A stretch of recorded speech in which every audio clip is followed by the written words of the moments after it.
Projekts Kurzeme visiem īstenos no 2015. līdz 2023. gadam ar mērķi palielināt Kurzemes reģionā ģimeniskai videi pietuvinātu un sabiedrībā balstītu sociālo pakalpojumu pieejamību dzīvesvietā personām ar invaliditāti un bērniem.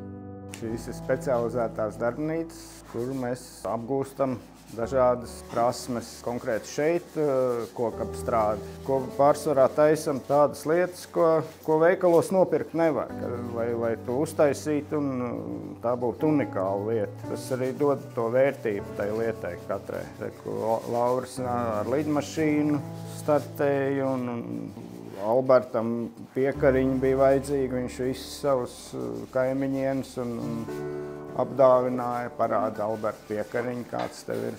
Alberts ir malacis, viņš vislabāk slīpē karotītes, viņam 3 karotas dienā sanāk. Gandarījums ir pēc tam par paveikto darbu.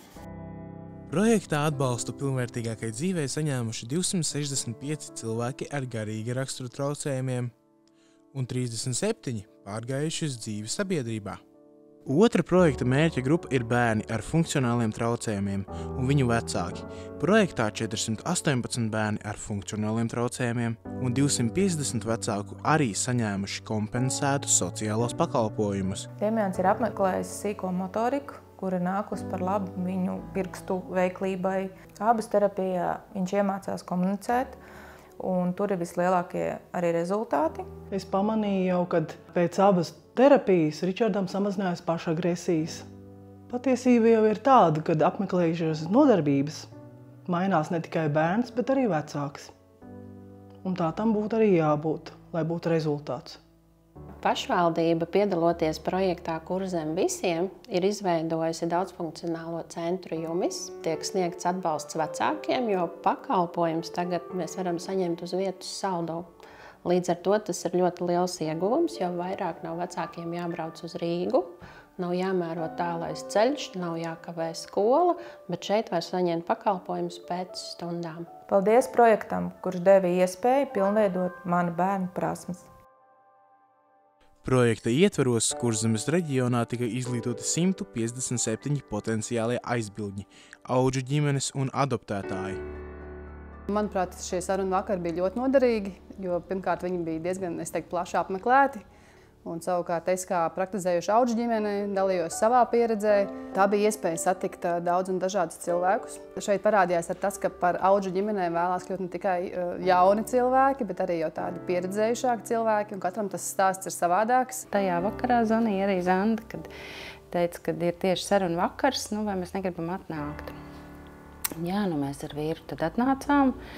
Ļoti nomotivējāmies kļūt par audžu ģimeni, jo nākamā dienā jau aizgājām uz bāriņties rakstīt iesniegumu. Mums ir šobrīd ģimenē 3 māsiņas, mazas, un mēs viņas esam pieņēmuši no dzimšanas. Tās ir mūsu meitenes. Pati interesantākā daļa droši vien mūsu sarunu vakaros bija esošo audžu ģimeņu dalība. Un tāds arī pieredzes stāsts. Arī sarunu vakara rezultātā bija ģimenes, kuras arī izlēma tad kļūt vai nu par audžu ģimeni vai par aizbildni. Tātad iet šo ceļu, lai sniegtu kādam bērnam mājas. Sarunu vakara mērķis bija patiešām uzrunāt cilvēkus tajās dzīves vietās, kur viņi dzīvo, pēc iespējas tuvāk viņu mājām. Līdz ar to, manuprāt, tā tiešā komunikācija ir šī iespēja tiešām cilvēkiem dzīvi piedzīvot šo procesu, kā iet šo iespējams audžu ģimeņu ceļu.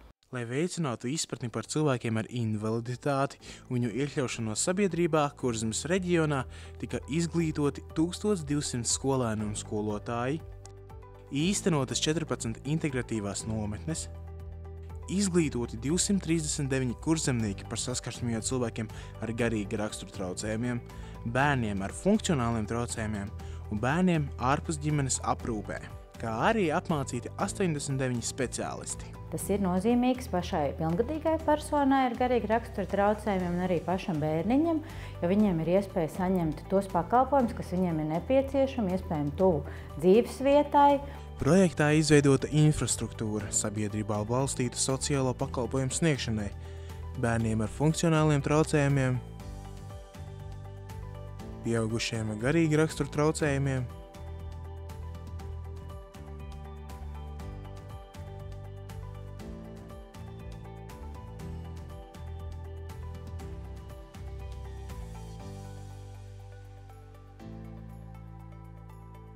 kā arī bērniem no ārpus ģimenes aprūpes.